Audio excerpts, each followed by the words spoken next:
और बहुत ज्यादा पढ़े लिखे लोग और कम पढ़े लिखे लोग एक साथ अगर रहेंगे तो कम पढ़ा लिखा वाला ज्यादा बोलेगा और पढ़ा लिखा वाला चुप हो जाएगा। और ये प्रक्रिया अगर लंबे समय तक जाएगी तो पढ़े लिखे लोग दब जाएंगे, अधजल गगरी छलकत जाए वाला ज्यादा उड़ने लगेगा। यहाँ पे यही हो रहा है आजकल, यही हो रहा है यहाँ पर। वरना हमारे देश में ऋषि मुनि जब थे सब कब का, हमारे यहाँ देखिए, हम आप सबको ज्योग्राफी में पता है कि उल्का पिंड गिरेगा तो लोग मर जाएंगे। ससुरा उल्के पिंड से डायनासोर मरा था सब, और उल्का पिंड को गिरने से रोकता है बृहस्पति, क्योंकि उसे वैक्यूम क्लीनर कहते हैं। और बृहस्पति एक चक्कर लगाता है 12 साल पे, और हमारे यहाँ महाकुंभ लगता है 12 साल पे। क्या ये छोटा मोटा धर्मशास्त्री बता सकता था? प्रकांड विद्वान बता सकता था?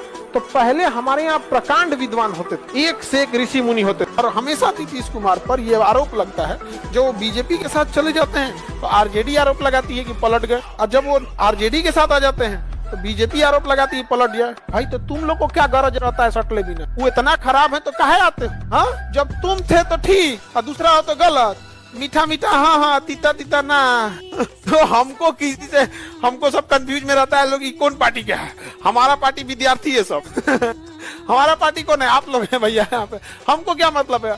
लेकिन आप अगर जो गलती स्वयं कर रहे हैं उसके लिए आप दूसरे को जिम्मेदार नहीं ठहरा सकते हैं। आप अंडा खाइए और कहीं की जीव हत्या खराब है, नहीं समझ गया? कोई बात है? आप शाकाहारी है तो शाकाहारी का ज्ञान दीजिए, मांसाहारी है तो मांसाहारी का ज्ञान दीजिए, नहीं समझ गया? फिर तुम प्रमोशन पाके चले गए, मेंटेनेंस यार्ड के इंचार्ज हो गए। क्या हो गए? मेंटेनेंस यार्ड के इंचार्ज हो, कि तुम्हारे अंदर में गाड़ियां आएंगी मेंटेनेंस के लिए। तुम देखोगे कि ओहो, प्राइमरी गाड़ियां कौन है जिसको टॉप प्रायोरिटी दी गई है? शताब्दी, वंदे भारत, तेजस, राजधानी। अच्छा एक काम करो, इसका जो शीशा लगा हुआ है कितने का है? 40,000 का ना? शीशा खोल, शीशा खोल, फोटो खींच। शीशा चेंज किया गया है, 40,000 का बिल कट गया कंपनी को। चलो कस देगा शीशा, कस।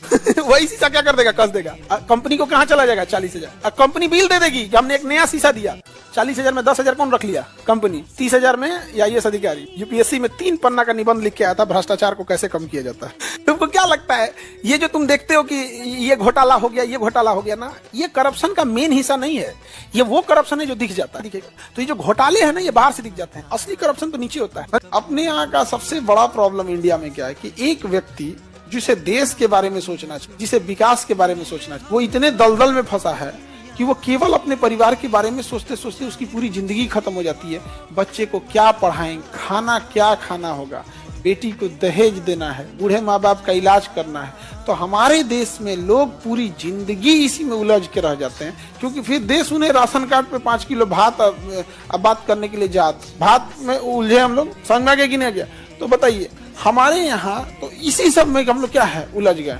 अमेरिका में ये सब समस्या नहीं। बड़ी बदतमीजी होती है ट्रेनों में। ये जो 2-3 स्टेशन के बाद जिन्हें उतरना होता है या जो आसपास के होते हैं, ये लोग कई बार दूर से जो सफर कर रहा होता है उसके साथ बड़ा मिसबिहेव कर देता है। हम लोग एक बहुत पहले एक जगह जा रहे थे लोग, तो एक ऐसे तू में हो कर दिया। वो सीट है और 3-4 आदमी थे, उनकी पूरी फैमिली थी, और उनकी सीट तो उनको जबरदस्ती उठा बैठना है। ये 3-4 आदमी उनका विरोध किया। ये क्या तरीका है? धमकी क्या दे रहा है? चलते अगला स्टेशन पे तोरा बता रहे हैं। ऐसे धमकी दिया, तुम फोन कर दिया था अगले स्टेशन पे, चल तोरा बता रहे हैं। हम लोग क्या करें? लोग हम लोग को सुपरमैन तो है नहीं, लेकिन यही पता था कि स्टेशन पे कुछ नहीं कर पाएगा। अगले स्टेशन कुत्ता सब अकेले नहीं लड़ता है, भीड़ में लड़ता है। वो कहना चाह रहा था कि मेरी औकात यहाँ कुछ नहीं है, अगले स्टेशन पे हम सब मिलके मारे। लोग कहे भाई क्या करेगा? तो हम थे 2 और लोग थे, लोग स्टूडेंट लाइफ, उसको उतार लिए लोग, ये स्टेशन पे उतर। ट्रेन चल गई, उसको उतार लिए लोग, ये स्टेशन पे उतर। यहाँ पे उसको आराम से बैठा लोग, तो उसका मोबाइल छीन के फिर दूसरा ट्रेन में हम लोग बैठाए लोग। अगले स्टेशन पे उतर नहीं दे दिए लोग, दूसरे स्टेशन पे छोड़े लोग। और छोड़ देते लोग ना तो पक्का लड़ाई झगड़ा करते। बहुत ही सब चीज खराब। एक आदमी के पास कपड़े तो रहना ही चाहिए यहाँ पे।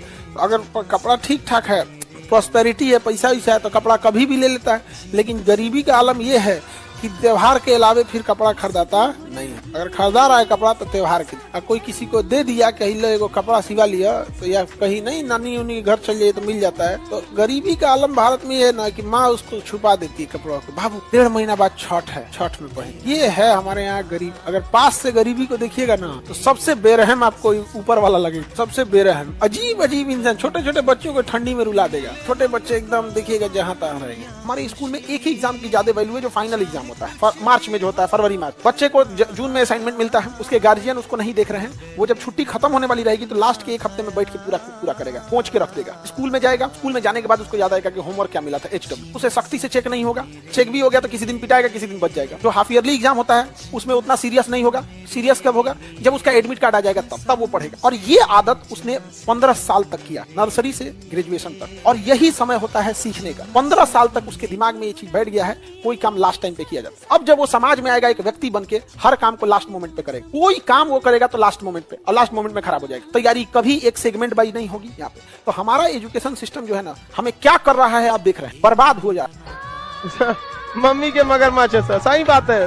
हमको मम्मी ज्यादा ख्याल रखती थी, अब मम्मी ख्याल नहीं रखती थी तो मम्मी का एक चूड़ी का बक्सा था।